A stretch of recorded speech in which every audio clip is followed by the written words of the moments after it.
sahabat Geni yang dikasihi Tuhan, apa kabar? Semoga sahabat semua dalam keadaan sehat dan selalu penuh sukacita di dalam Tuhan. Hari ini, Rabu 10 November 2021, senang sekali saya Melani dari PDTK Don Bosco Paroki Fransiskus Xaverius Kute boleh kembali menjumpai sahabat semua.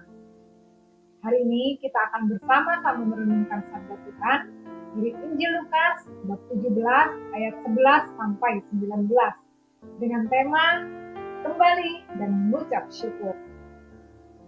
Mari kita siapkan hati untuk mendengarkan sabda Tuhan. Inilah Injil Yesus Kristus menurut Santo Lukas. Dimuliakanlah Tuhan. Dalam perjalanannya ke Yerusalem, Yesus menyusur perbatasan Samaria dan Galilea. Ketika ia memasuki suatu desa, datanglah 10 orang kusta menemui dia. Mereka tinggal berdiri agak jauh dan berteriak, "Yesus, Guru, kasihanilah kami."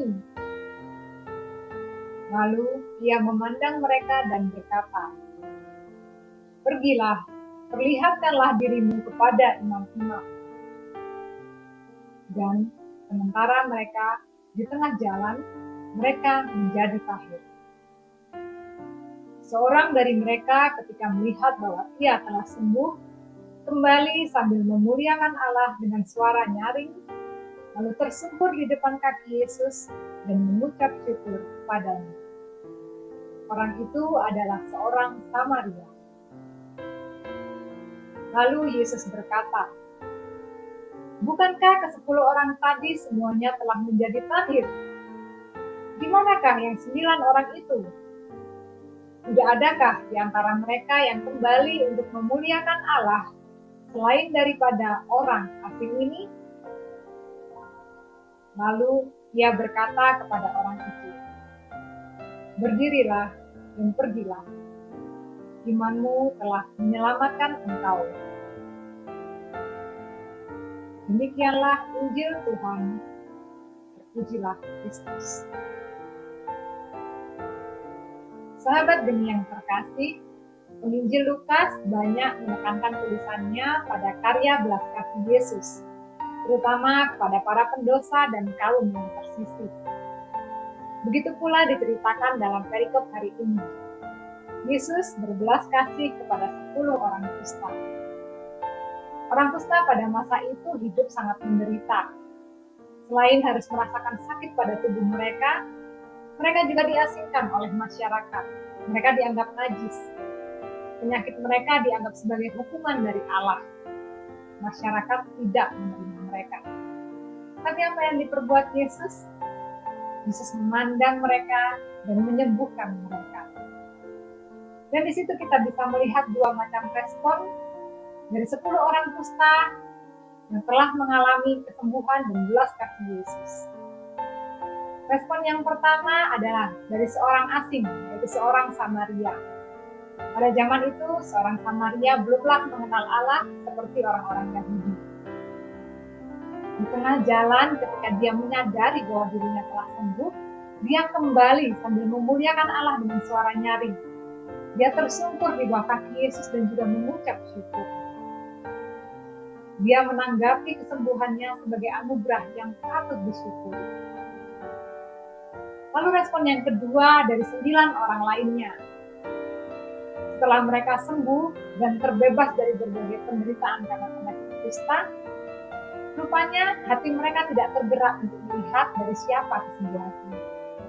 Mereka tidak pernah kembali kepada Yesus untuk mengucap syukur dan memuliakan Allah. Bapak Ibu, saudara-saudari yang terkasih, dalam hidup ini kita pun pernah merasakan saat-saat seperti orang kusta tadi.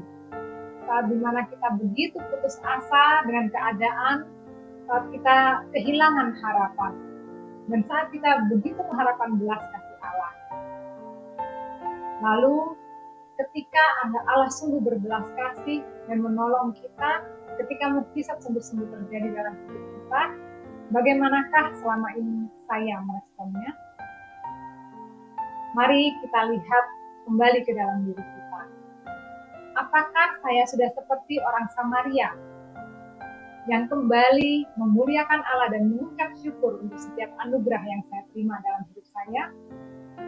Ataukah saya menganggap bahwa semua yang saya terima selama ini adalah ya memang sesuatu yang harus saya terima?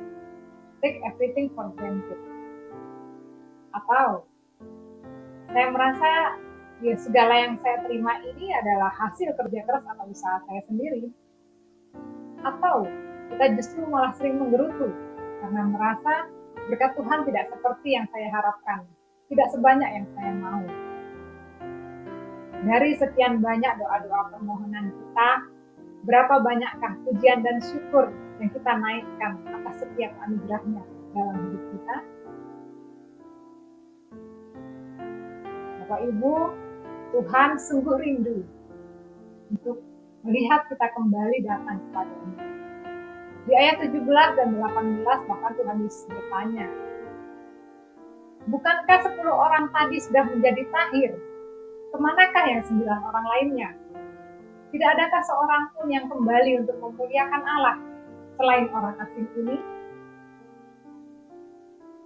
Kedatangan kita kembali untuk memuji dan mengucap syukur itu menyenangkan hati. Maka kita boleh belajar dari orang Samaria ini, melatih diri kita untuk yang pertama, percaya pada belas kasih Allah.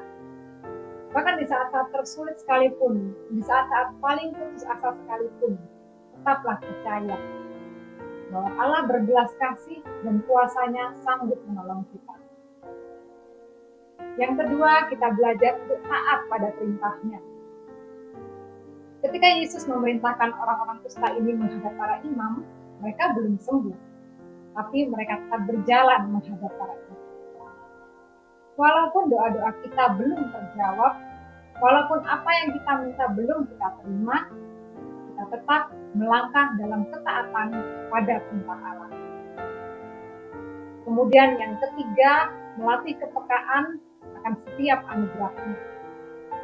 Anugerah Tuhan tidak selalu dalam hal-hal besar atau spektakuler, tetapi juga ada dalam hal-hal kecil yang seringkali tidak kita sadari.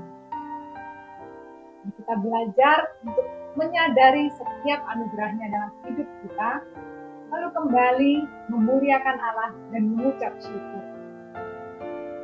Dan kalau pada akhir kisah, Yesus berkata kepada orang Samaria itu, bangunlah, pergilah, imanmu telah menyelamatkan engkau.